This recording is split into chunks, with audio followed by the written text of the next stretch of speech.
में एकमात्र सत्य हूँ। मैं आत्मा ने ही सर्वप्रथम अपने मन को माना और फिर मन ने माना मैं को।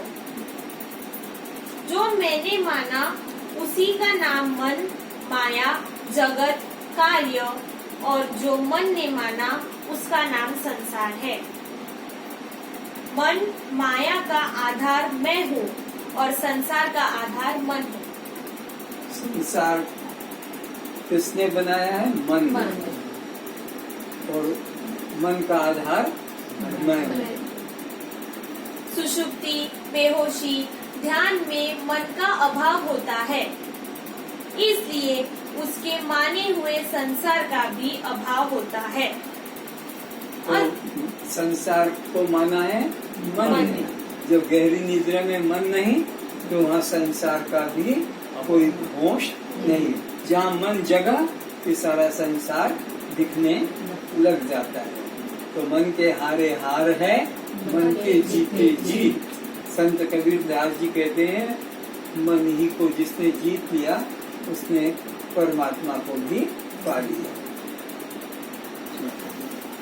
अस्तु संसार को मिथ्या ही जानो, किंतु मन के भाव अभाव एवं उसके कल्पित संसार के भावाभाव में मैं एक रस जो का त्यों रहता हूँ। तो मैं में कोई परिवर्तन नहीं। मन ने जो संसार बनाया है वो अभी अनुकूल है, कभी प्रतिकूल होगा, कभी कम होगा, कभी ज्यादा होगा, कभी नहीं भी होगा, लेकिन मेरे अंदर कोई परिवर्तन, मैं सदा एक रस हूँ।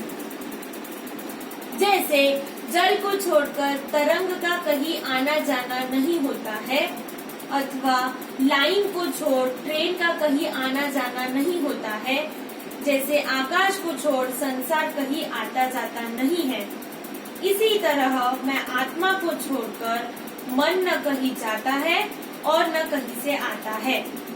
जो चीज व्यापक होती है उसमें आना जाना नहीं होता है। जो एक देशी परछिन्न लिमिटेड होती है उसको आना जाना इधर उधर होता है। तो ये जैसे पटरियां वो अपना जो है वो अचल रहती है, ट्रेन उसके ऊपर आती जाती है। या ये आकाश व्यापक है, हवाई जहाज जाते आते हैं कि पवन जाता है। परछिन्न में जाना आना होता है, जो व्यापक है उसमें जाना आना नहीं।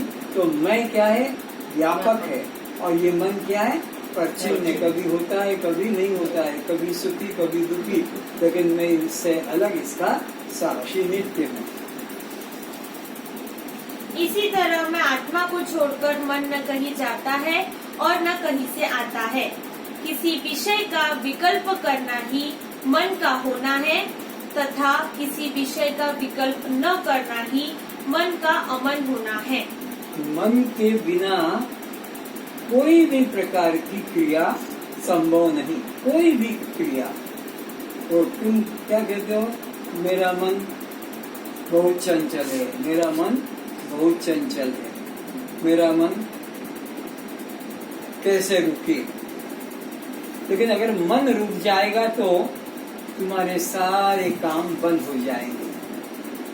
तुम्हारे राज्य में सबको अधिकार है आँख को देखने का। कभी कहते हो कि आँख क्यों देखती है? कान को सुनने का। कभी शिकायत की? कभी नहीं शिकायत की। श्वास की शिकायत की कि श्वास के भीतर बाहर हो रहा है, कि आँख क्यों पलक झप रहे हैं? तुम्हारे राज्य में सबको सुविधा,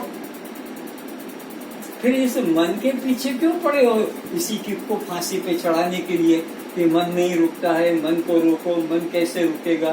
कौन जप करे, कौन प्राणायाम करे। मन कहता है देखो मेरे से छेड़छाड़ मत करो, मेरे को कहा और मैं गया तो तुम्हारी फैक्ट्री में ताले लग जाएंगे। फिर जब मन नहीं रहेगा तो ये कौन देखेगा, कौन सुनेगा, कौन सुनेगा? ये मन ही तो इनके साथ साथ लगा है, तभी तो इनको विषयों का ज्ञान हो रहा है। तो इसलिए यह मन है तो जगत है, और मन नहीं तो गहरी निद्रा में मन नहीं तो जगत नहीं, और मन जगा तो जगत खड़ा हो जाता है। विचार करके देख प्यारे, जगत बना है मन से। सविषय मन मन है और निर्विषय मन मैं हूँ। मन के आने जाने का अनुभव करने वाला मैं आत्मा हूँ। यदि मैं से भिन्न चित्त है तो चित्त नहीं है, क्योंकि मैं के बिना चित्त की सिद्धि नहीं। यदि चित्त मन मुझसे अभिन्न है तो फिर चित्त मन नहीं है, मैं ही हूँ।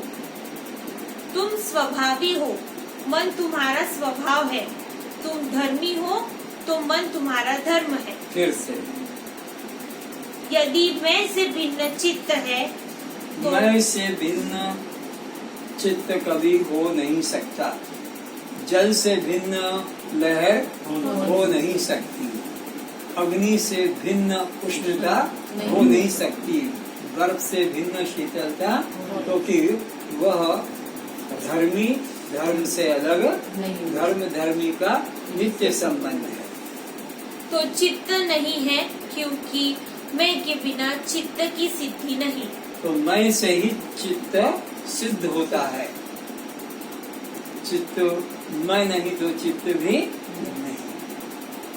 यदि चित्त मन मुझसे अभिन्न है तो फिर चित्त मन नहीं है, मैं ही हूँ। और अगर चित्त मेरे से अभिन्न है, भिन्न है, तो चित्त की सत्ता ही नहीं है। मैं के बिना चित्त की सत्ता ही नहीं। मैं नहीं तो चित्त कैसे रहेगा, मन कैसे रहेगा? और तो वो भिन्न है तो उसकी सत्ता नहीं। और अगर अभिन्न है तो भी फिर वो नहीं, मैं ही अभिन्न हो गया तो एक हो गया, तो फिर वो अलग नहीं है। तो मैं की सत्ता ही, मन की सत्ता ही नहीं मैं के बिना। तुम स्वभावी हो, मन तुम्हारा स्वभाव है। तुम धर्मी हो, मन तुम्हारा धर्म है। धर्मी से उसका धर्म, स्वभावी से उसका स्वभाव कभी पृथक नहीं हो सकता। अतः हर समय मन परमात्मा रूप होने से एकाग्र ही है। मन मारने का अचूक अस्त्र है, मन की हस्ती को न मानना। तो मन है ही नहीं, मेरे अलावा मन है ही नहीं, ये मानना ही मन को वश में करना है। और भगवान तो अर्जुन को कहे कि अर्जुन, जिस मन के पीछे दुनिया परेशान है वो मैं ही हूँ, तो मेरे को ही लोग मारना चाहते हैं। भगवान कहते इंद्रियाणाम मनश्चास्मि। अपने विराट रूप को बताते बताते भगवान नदियों में गंगा बता दिया, पहाड़ों में हिमालय बता दिया, हाथियों में ऐरावत बता दिया, घोड़ों में अमुक बता दिया, पांडवों में अर्जुन बता दिया। तो फिर मन, इंद्रियों में मन मैं ही हूँ, तो भगवान ही है। तो मन कहाँ जा रहा है? भगवान में जा रहा है। जब वो कहते हैं इंद्रियों में मन मैं हूँ, और तुम शिकायत करते हो कि मेरा मन भागता है, मेरा मन को वश में कैसे करें, तो फिर तुम मन को ही, कृष्ण को, भगवान को ही या चेतन को ही वश में करना चाहते हो।